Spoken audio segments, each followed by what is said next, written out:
Welcome to the Blind Apex Podcast, where amateur club racers tune in to get faster.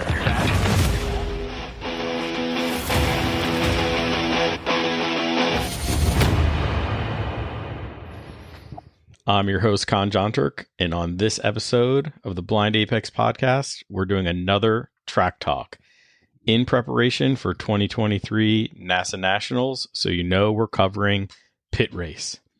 Joining me is a returning guest, a friend of the podcast, the busiest guy in podcasting himself, a multi-class racer, co-host of Garage Heroes in Training, Bill Fischer. Welcome to the show.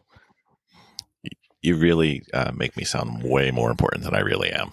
What? Way more important. The intros, for everyone else to know, the intros are all to set the stage that you are the professional. You are the pro that I get to glean the information from. So, secrets out of the bag. None of the things I say are I'll do the wrong. best I can. None of them are lies. Nope. But they're just there No lies. to set the stage, you know. Yep. I will aspire to what you want me to be. Well, you have more laps at Pitt Race than I do. So True. Yeah, well, Probably more than most people. yeah. So how often are you guys hitting up Pitt Race? We usually hit it like 3 to 4 times a year. Okay. And 2 of those will be endurance races, so you'll get 100 to 200 laps per visit. So we've got 6 or 7 years of doing that. So I guesstimate I'm over 1,000, maybe a bit more. I haven't ever done the math. Wow. Okay. 1,000 laps at Pitt Race. That's a lot. Now we're talking Pitt Race full course, not North Course, South Course. We're talking the whole kit and caboodle. Yep. Yeah. I've never had an event where they split it. The only time we've run on 2 different circuits was when we decided to go have some karting competitions, and the kart track is highly recommended, by the way. So it's always been full course for me. Yeah. So apparently, well, the last time I was there, it's 2000 and I don't remember anymore. It had to be around 2006, 7, maybe. The last time I was there. This track actually was started under another name. It started as Beav Run. We had this discussion earlier, not Beaver Run, Beav Run. We can't figure out why they called it that exactly, but it was started roughly July 1st, 2002. No, that's when it opened. They broke ground in December 2001. So only 6 or 7 months to build this track. And I can tell you, when I first went there, it was a little light on the amenities. And we're going to get to the amenities now. Well, not now, later. Soon. Yeah. We did not have showers at the time. Trust me, you're okay now. They had a single wide trailer was their timing and scoring building. It's much nicer now, I hear. Yep. But it was essentially started by 2 lawyers who found some money, somebody who was willing to fund this project outside of Pittsburgh. It says Pittsburgh International Raceway or Race Complex. It is not in Pittsburgh. Jaime, it is not near Pittsburgh. I know you've Googled it. Other people, if you're flying in, you have a 45-mile drive outside, so the Uber's going to be pretty expensive. You might as well rent a car. But yeah, it's got some pretty deep history. I think they're the current owners, Jim and Kathy Stout. They bought it in about 2011. In the planned addition to the course, they actually finished, and they added 1.2 miles or so, the South Course, which nobody ever apparently runs, maybe training or something, in 2015. I know Extreme Experience runs just the North Course, and doesn't do the South Course, but I've never done it personally. Yeah, I mean, that's North Course is the only section that I've driven before. So it's all I know is the North section. So it'll be interesting. I may end up at NASA Nationals maybe for a day. We'll see. Might sneak in there. I hear you may be in attendance. We could have a 3-headed podcast festival there. I bet we could find other podcasters there too. But Yeah, probably. that would be an interesting. Maybe we all get on the mic and call the Honda Challenge race or something. See what happens. I would love to do that. I can pretend I know enough to do that. That would be fine. Yeah, I'll bring the beers. We'll be all right. Yeah. Sounds like a plan. So the last note I have for the history of Pitt Race is the last repave was in 2017. And then they also built a new timing scoring building at that time. So it's pretty up to date. Not a lot of tracks are getting the kind of facelifts, the kind of attention that Pitt Race has been getting. So what they'll be on right now is about 6 years old. That's pretty prime for pavement, in my opinion. But so if they did the repave when they built the timing and scoring building, I came my first year that was there, so I saw it post repave because I think I came there that first year, and I've been going back ever since. So okay, yeah. I know that when my first trip there was the karting track, which we run pocket bikes on. There was the trailer, there were porta-johns, and there was not even a tech shed. There were no garages, none of that stuff there. But all that's changed. So, yes. Let's get into the amenities, Bill. Okay. Yeah. So, as you're coming in, you'll come in, let's see, what direction would that be? Kind of from the southeast or the east-south, depending on what part of the country you're from. I have heard people say it that way. I don't understand, but that's fine. On your left, after you go through the entryway, is the newest building. That's where the some classrooms are, but that's where the merch is. And if you need stuff for your car, it's rather limited. Like, it's not going to help you go faster, but if you want to have some shirts or keychains are excellent. Maybe some cool shirts and things like that. They have some stuff there to make your car go faster. Not a lot there at this point, but that would be the first building on your left. Before that building, there's a road towards where you can have some additional parking, and that's what I believe they call it their RV parking. It's kind of out in the open towards Spectator Hill off on your left. Then the building directly in front of you is where timing and scoring is, and they have a podium there where you can go get pictures when you collect your hardware. And then there's two additional garages, one to the right of that timing and scoring building. That's the larger one. And then one that's kind of up on the hill. They call it the event center.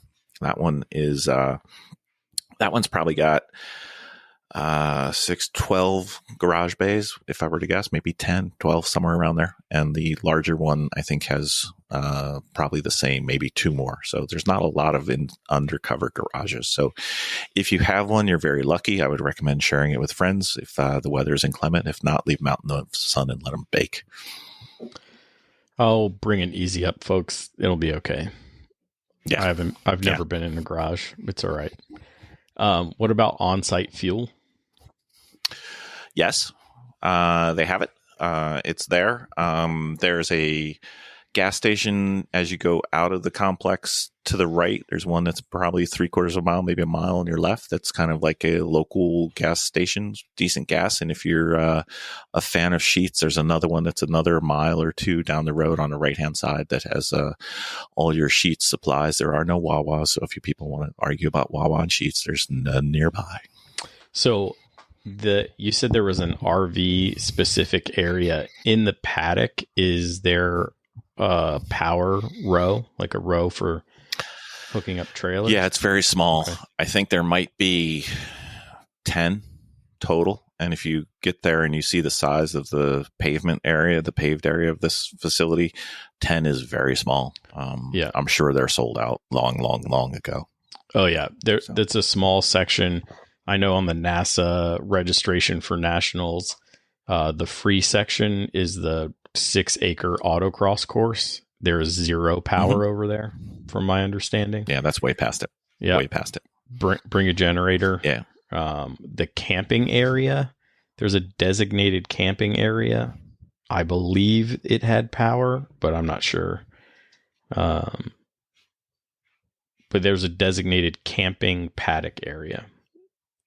Is that the off to the left? Yes. As you're pulling in? Yeah, that would be what I was talking about for the camping area. I do not remember any power being out there, though. Okay, probably not. I know they said on their website that their camping area is close to restrooms, but it doesn't look like the majority of the paddock is close. Well, the majority of the Nationals size paddock. So you're talking about a 5-acre, 6-acre place autocross course. I don't believe there's like full restrooms close to you guys. So there's restrooms in the karting area around the back. That would be the closest one if you're in the autocross area. And then the 2 different garage areas, they both have restrooms as well. Are they full tilt restrooms with showers or just bathrooms? The one in the karting area is just bathrooms. The other 2 have showers. Okay. So when you need to take a shower, you stinky fools, you better bring a bicycle or something because you'll be far away from it, I believe. But yeah, the good news is there's lots of room. The bad news is there's lots of room. Yeah. So. Well, it's a double-edged sword these days, Who's going to build a bathroom right next to the autocross course? They kind of make it barren so you don't run into anything. So yes, it's done that way on purpose. So. Yeah, but for the autocross, they actually use cornmeal for a skid pad in that area. So it's kind of fun. Oh, really? That's interesting. Yeah. You could sweep it all up and make yourself some cornbread while you're at Nationals. Or grind it up and make cornmeal by the time you're done doing your skid pad area. Right. So there's modern amenities there. The facility has been updated.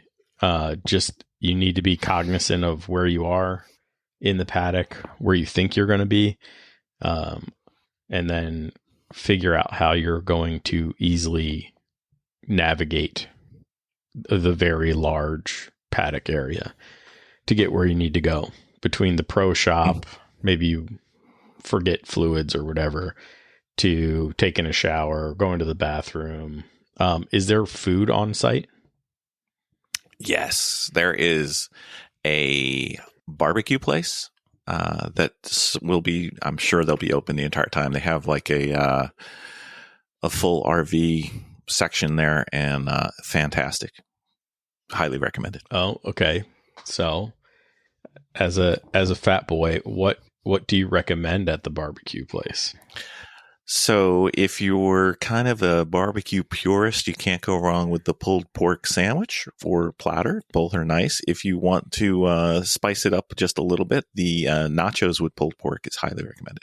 It's a one a day, if not more, for me. Okay. So yes. Nice. Do they have brisket? They do. Okay. That's how I judge barbecue places. So. All right, Texas, living in Maryland. That's fine. No, I'm in Virginia. Oh, you're in Virginia? Sorry. Yeah. Took a guess. I knew you were down there somewhere. Don't put me in the People's Republic of Maryland. Okay, that's fine. That's fine. I go to the land of the plus 2 miles an hour, or else you get a speeding ticket. That's fine. We do a solid 5 over, and their state troopers will leave you alone. I got pulled over at 4 on 81. God. Anyway. I didn't think that's possible. I tow faster than that. They don't even look at me. I wave to them. I think it was the numbers on the side of my car, but whatever. Yeah, that'll do it. I was on the way back from a track. It was, Peel them off, man. Peel them off. Don't go through Virginia. That could be a whole nother podcast. Is the right way to tow or travel with your vehicle. Numbers on the side of your car is a dead giveaway. Don't do that. But anyway, indeed, we digress as always. Yeah. That's why it's called a podcast. That's right. If we didn't get off tangent, it wouldn't be a good podcast. So we have to go down some rabbit hole. Speaking of numbers, let's go through Pitt Race turn by turn. Turn by turn. Okay. All right, so breaking out my cheat sheet, which I have a cheat sheet for most tracks that I've been to, I am going to go to Pitt Race. So the thing you got to remember about Pitt Race, it's my favorite track, and it's not the fastest track, but of the tracks I've been to, it's one of the prettier tracks. I have not done VIR. Understood. Got that. Probably prettier. But it's got everything that I like to see in a track, meaning it's got tight turns, slow turns, complexes, elevation changes. It's got just about every type of turn you're going to have. To illustrate that, there are 19 numbered turns on this track. Do I think there's 19 turns on this track? No, I do not. But there's 19 numbered turns, and it's a pretty long track. I think it's like 2.8 miles, if I remember right. So yeah, somewhere in there. Yeah, so it's a long track, and it's got a couple places where you can lose a significant amount of time, and then there's got a couple places where you better get what you've got done, or else you will get chewed up by somebody else. And there's a few good places to gain a little bit of extra speed, and there's a couple places where you can give away a lot. So hopefully we'll cover all of those. So Pitt Race, turn one. Turn one is a left-hand turn. It's coming out of the, what I guess would be called the front straightaway. It's the straightaway closest to the timing and scoring. The start-finish line is approximately in the middle. It's pretty close to the middle of that straightaway. However, for turn one, the braking zone is the crest of a hill. So I believe marker 4, 3, and 2 are on the uphill side, and marker 1 is on the downhill side. And care to guess where your braking zone would be in most cars? 2-ish? Yeah, 2-ish. So the thing with turn one is you got to get your braking point for your car and speed and comfort down. And the exit for turn one, it's not quite a 90-degree turn, but the exit for turn one opens up tremendously. So if you think you can make it at that speed, you can. If you're pretty sure you can't, you probably could. So I'm not saying err on the high side, but work your way up as quickly as possible, because there is a ton of runoff to the outside of turn one. And it's one of those turns you finish and you go, I could have gone through faster almost every time. Yep. That's what it seems like. Mm-hmm. To illustrate, I had a car where our brake pads decided that they were done for the day. So I go through turn one with no brakes, and I did not put 2 off. I did not put 4 off. I did not put any off. I just made it. Did you underdrive the car still? I believe after that, I still probably did, but it's just an illustration of, all I did was basically lift because I had no brakes, right, and I was still able to make the turn. So one is one of those turns where you can give up a bunch. And since it's on the end of a straightaway, one of the 3 main straightaways on this track, it's somewhere where you can make up a lot of time and a lot of passing, because you're going basically from one straightaway into another straightaway. Okay. Essentially. Now, after you finish turn one, turn two is a slight left-hander, but you're going to have a blend line on your left-hand side from the pit lane, depending on the rules of the weekend. If you can't cross the blend line, it's not that big a deal. If you can cross the blend line, it's probably going to shave you a little bit. So, but don't cross it if you're not allowed to, because that's a bad day for you. So pay attention. Blend line is the big thing to worry about. Pay attention to the driver's meeting. That's key for that. Exactly. So I think that's the big thing for turn two. Turns really, it's flat out in everything. I don't think there's anything wrong with turn two. You're basically trying to get up to turn 3, which is uphill, pretty good hill too, to turn 3. Turn 3, it's an entry turn. You're going to have, again, a crest between board 3 and board 4. So you're going to trail brake past the apex. You're going to give away the exit of 3. You're only going to track out about halfway, because you want to get a good entry into 4, which is a right-hander downhill. So don't worry too much about your exit of 3. You're really concentrating on getting a good run out of 4, which is that right-hander, which goes downhill into the pit or the bowl. Depends on who you're talking to as to what it is. And the big thing about turn 5 and 6, which is the turnaround to come down through the bottom of the bowl and back uphill, is you have to get a good run out of 6 through 7 because you're going uphill for a good amount of time on a straightaway. And especially in low torque cars, you can die going up that hill if you do it wrong. So try to get on the gas as early as possible. Let's see, turn 5, I think you're going to want to have nestle up against the left-hand side on entry. Try to get as close to the left as you can, straighten out. And it's a blind entry, so you got to kind of try to peer around 6 and try to see the exit as quick as you can. There is some camber and uphill compression down at turn 5, so that'll allow you to enter at a higher speed than the geometry would dictate. But really what you're trying to do is get on the gas as early as possible. Turn 6 and going up the hill. Turn 6, if you've got an apex curve on the right-hand side, you're going to hit about middle of the apex curving and try to get as quickly to unwind and get out of there as you can so you can carry your speed into turn 7. Very handy flag station on your left going up the hill because you cannot see up the hill. So be careful, be aware of that. There's also one at the bottom between turn 5 and 6 that you'll see coming down the hill. You just can't avoid it. So I'm not going to say look out for it. If you miss that, you really shouldn't be on the track. It's right in front of your face. There's people who will still miss it.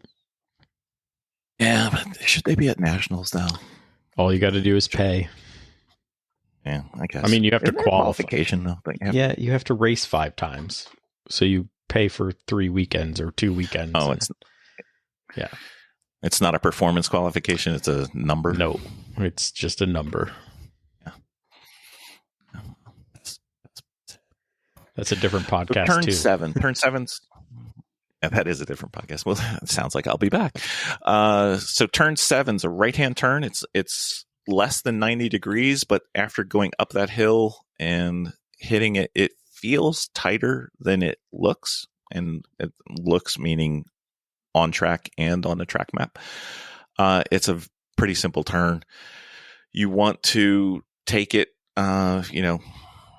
and trail brake through it and just try to get as much speed through there as you can. We're going into a complex of turns they call the S's, which is turns 8, 9, 10, and 11. Sometimes they'll say 7's part of that. I don't think 7's part of it because it's a different geometry, but some people say 7's the start of the S's, but whatever. The key for the S's, which is 8, 9, 10, 11, is your exits for the right-hand turns you do correctly, and the exits for the left-hand turns you sacrifice. That gives you the maximum amount of speed you can carry through the S's, and really it's a simple case of modulating your gas to stay on the limit.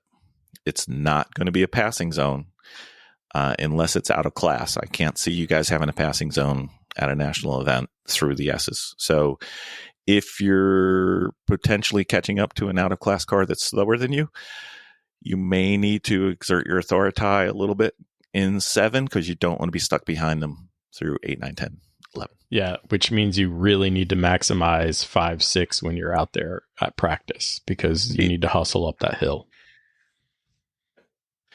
Yep. And then once you're coming out, the last of the S's to me is turn 11. At turn 11, there is a access road. You'll notice this, especially if you get to do a track walk. There's an access road that cuts across from what used to be the North Course, still is the North Course.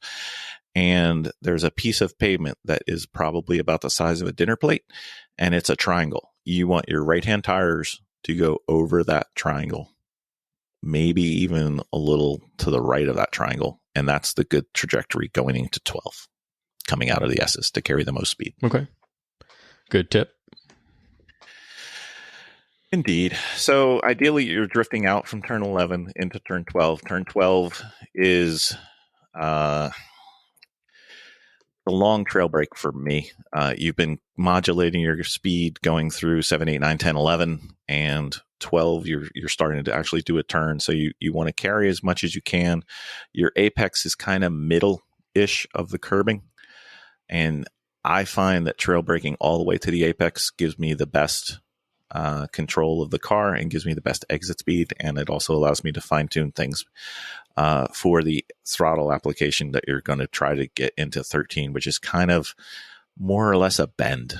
And really 13 is where you're trying to set up for 14, which is the beginning of the back straightaway, which is technically not a straightaway, but two of them are kinks, and it's essentially a straightaway in most cars. So the entry to 14 is a blind entry, and you want to stay at least, there's an argument between people on this one. You want to stay at least 2/3 to the left, if not fully to the left. It depends on your car and depends on your style.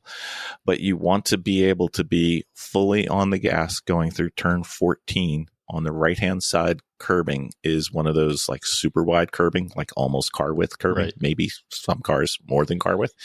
You want to be on there, pointed straight down the straightaway as early as possible, flat gas as possible, and as early to that flat gas as possible. So play with your transition from 13 to 14. That is a problematic turn for me in that I never have developed a very good visual reference for it. Most of my references by preference tend to be close to the track or on the track. There's really nothing there I've picked up. A couple people used to have a really good reference that was way off in the distance. That tree got knocked down, so it's no longer there. So I don't really have a good reference for you. If you want to be very, very consistent, you're one of those like hit my marks kind of drivers, that's going to be your challenge, is to pick a reference that you like for 14. Turn in for 14 is key, because that's basically the start of the back straightaway. Right. It is it's the last turn before the straightaway or a straightaway here. So it's important to maximize. So you're going to need to figure out how to pitch your car into 14 to get it pointed in the right direction.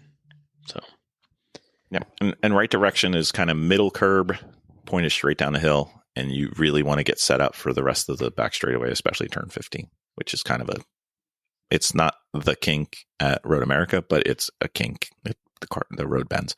Usually that's going to be flat. Okay. So 15, let's say we're flat and all but super cars, or if weather not permitting, we have been on this track in the snow, so that was not flat in 15, but that's fine. 16 is one of those speed manipulation type corners. It is following where there's a motorcycle chicane on the right hand side, which you will not use. I cannot imagine you guys using that, and I don't think any cars use that. It's just for motorcycles, because you're hauling pretty good speed from the top of 14 downhill all the way into 17. What you want to do is, if you're familiar with Pitt Race, you'll know whether 16 is flat or not. If it is, great. If it's not, work your way up. It's probably the most dangerous part of this track in terms of, if you miss it, you're going off, and you're going off into most likely the flag station or right close to it. And it's not that you're going to hit something unless you're really flying, but you're probably going to mess up your suspension. So I would say work your way up to the last little squiggle. There's a curb on the right hand side. Pit Race, when it's wet, the paint is quite slippery, so be careful of that. It does not drain poorly, but if it gets too much rain, Pit Race in general has a couple places where you'll actually have little small rivers of water going across, which is kind of a problem. So this is all assuming everything's dry, which it should be good. After you figure out what you're doing with 16, do not give up and coast into 17, which is the big turnaround, the beginning of the big turnaround. Get an extra squirt of gas. Definitely you can shave a couple tenths just by getting on the gas when you can right there. Once you're sure you're through 16 and you're not going to go someplace you don't want to, get back to full throttle. Even if it's only half a second or a second, just do whatever you can. Your entry speed is most important. 17, 18. 17, 18 is kind of the loop around going back towards the main straightaway. I tend to not feel like I get this one right. This is kind of, if you ask me where my problem is, I would say that's probably it. 17 is a really hard braking zone, brake application as hard as you can, as quick as you can, and then trail brake. As it starts to go uphill. You want to try to go to apex somewhere around 2/3 of the way around on the curbing. That's kind of the target, and then let it sweep you out to the right. I'm sorry, to the left. It's the right when I'm looking at it backwards. Sweep out to the left. Do not early apex, and do not apply the throttle too early, because you'll wash out to the left badly, and then you will lose big time, especially since other people will be inside of you, and then they have a better exit going on to what is essentially the front straightaway. So 19 is not a turn, it's just a bend. Don't know why it's even numbered. And then you go ripping through the start finish line, hopefully in first place, and then repeat as needed for turn 1. Remember, you will overslow for turn 1 unless you get it down. So turn 1's an important turn again. And just keep doing that. Don't mess up. You'll be fine. Yeah. So, I know when I thought I was going to make Pitt Race for nationals, I watched the ASM Tomo Gorman video. If you're a visual person, Tom and ASM have put together a bunch of really good videos. It's absolutely worth looking at. And he notes that hustle is rewarded here. So, get your turning done quickly, get onto the throttle quickly, keep working your hands through the S's, try to get the car to, do these left-right combos quickly. He has a lot of good notes, so it's worth going to watch that on the YouTubes. Yeah, his all of his track walks, virtual track walks, have been really good. I like Tomo's. He's a great guy too. Yeah, we all can't drive like him, but no, he's got good insight. No. So a lot of places that everyone can learn things from, whether you're fast, medium, slow, you can pick up stuff from his videos. So visual folks, head to YouTube and search that. Any other tips or noteworthy items for Pitt Race? If you're going to try to do this, I think the key really to me, turn 1, turn 5, 6, and turn 14. Get those right. And then next level, because I don't like having more than 3, would be the 17, 18 turnaround. But those would be the 3 that you really have to concentrate on getting them solid. And then, like you said, don't be lazy. When you go to the brake, go to the brake. When you're on the brake, hit the brake hard. When you're transitioning between pedals, do it quickly.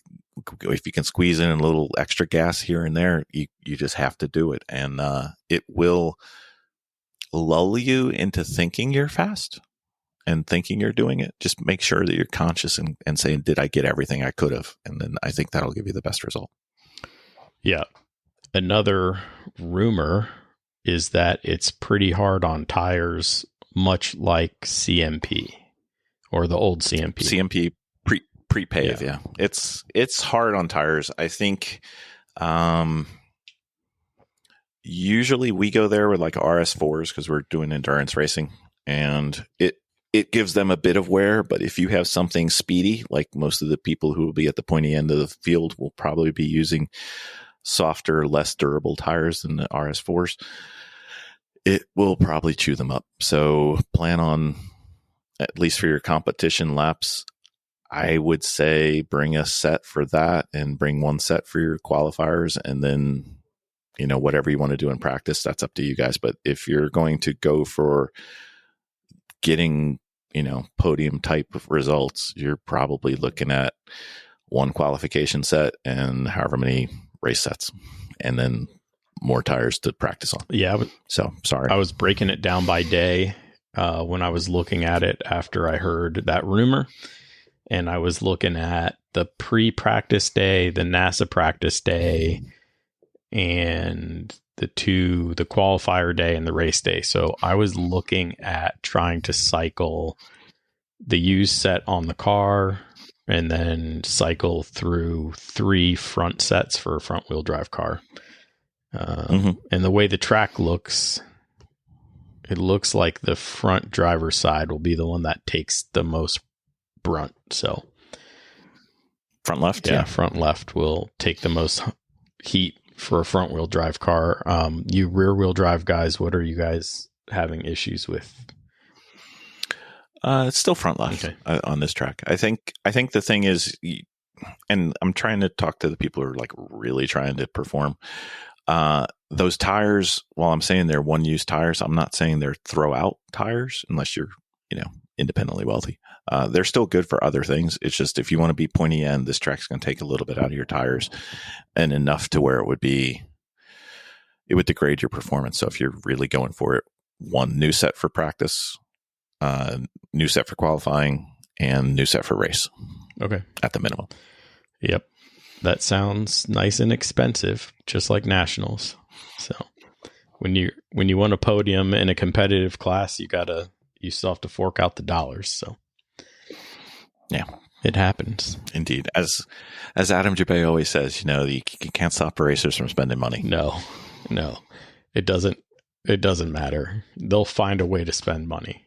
You take a good old spec Miata and you send it to a shop and they fiddle with it. And I mean, that's whatever it takes to be at the pointy end of the field, right?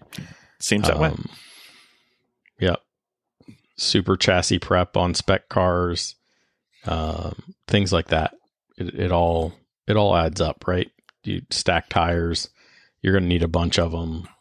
You need to keep them out of the shade or out of the sun. So bring some extra shade or something to cover your tires with, because that doesn't help them when they bake in the sun. There's going to be a lot to take into consideration for this national event. And being that Pittsburgh is hard on tires, you need to start taking care of them now. Mm-hmm. So put your orders in for Phil's or Track Day, whatever your preferred tire distributor is, just start looking for that stuff. So start ordering now, especially if you have weird sizes like me. Yeah. So, yeah. I think, for once, you front wheel drive people have a bigger advantage in that the rears aren't quite as important. So you're talking about, 6 or 8 front tires and then 2 or some of the cast offs of the front to the rear. So it's not terrible. Yeah. When you're not doing staggered stuff. Mm-hmm. So yeah, that's true. Any more advice on Pitt Race? It will be probably, given the time of year, it will be hotter than you expect. There's a lot of asphalt there, and it soaks in the heat and gives it back to everybody walking on it. The usual race day stuff: drink a lot, and when you think you're water, drunk enough, not beer. Drink a lot more. Yeah, exactly. There's a few good places to eat, but not a lot. Okay. So we always bring a lot of food. There's a couple places I know that are good. You're not in the middle of nowhere, so if you do have trouble, there's plenty of auto parts stores nearby. Not going to help some of the more exotic cars that are racing, but if you have a 2018 Civic, I'm pretty sure they have everything you need pretty close. 15 minutes close. I'm not that fancy, but I know. Indeed. It's okay. I've got a 93, so I'm even worse. Oh, you're fine. Yeah. They made millions of them, right? Yeah, there's like 6 of them used left. them all up yet. No, there's like 6 left, yeah. That's okay. My little D series. We just keep putting around. It's fine. Single jingles, man. I know. You guys, you and Jaime, I don't understand how you guys do it, but good for you guys. Exactly. That's okay. If anything, I went even slower because we got a fit now, so, why not? Yeah. I daily drive one of those, and it's sort of a love-hate. I love going to the gas station with it when I rarely have to. Mm-hmm. I hate merging on the highway with it. It's a dog. It was quite fun on the track. I had a good time. Was it? Oh, yeah. What, do you leave it in 3rd gear and just let it scream until maybe you have to get to 4th gear? I got the 4th gear several times. Okay. Several times. We crested 100 even. 3 digits. Whoa. I got a daily triple in a fit, man. That's I was working it. I don't want to know. Well, Bill, I think that's a wrap. Mm-hmm. Let me know if you ever want to come back on. I know we need to talk about some other stuff. Indeed. Some more podcast stuff. Mm-hmm. I definitely need to get on yours. Yep, absolutely. Again, we can debate the very important pizza question. I think Hot I and might. I spicy. think I might invite you. We have the pizza question coming up on a Domino with Dawson coming soon, so we just have to. We've moved across the country several different places, several different times, so we've sampled quite a lot, and we have strong opinions. And okay, I'm interested. I love the off topic craziness, and so yeah, I'm in. I'm a fat guy. I love pizza. So exactly, how can you do it wrong? But so many people do. It's terrible. Oh yeah. All right. Thank you again. I think that's going to be a wrap on Pitt Race, folks. Maybe. Hopefully. Thanks for joining me, Bill. Hopefully. And good luck to everybody going. And we'll be there. Jaime will be there. I'm trying to talk Khan into coming. I think it's only your duty to come. I mean, support the Mid-Atlantic folks, The issue is it's my wife's birthday weekend. So we may be in the Commonwealth of Pennsylvania somewhere within not a real long drive, not for me anyway. So we may get there. We can come up with some places that are nowhere near the track, but close to the track that you can get away with still having a birthday type weekend. So let me know if you need any help there. We have tickets and rooms booked and all sorts of stuff. Okay. Anyway, she said if I wasn't racing, it was her birthday weekend. So I'm not racing. It's her birthday weekend. But she also hinted that we could go on Sunday maybe and catch the race. So we'll see what I can do. Well, we'll keep it warm for you if you're not there, sir. Appreciate it. Thanks again, Bill. No problem, Con. Have a great day. You too. Until next time, keep working on yourself, keep working on the car, and let's get faster.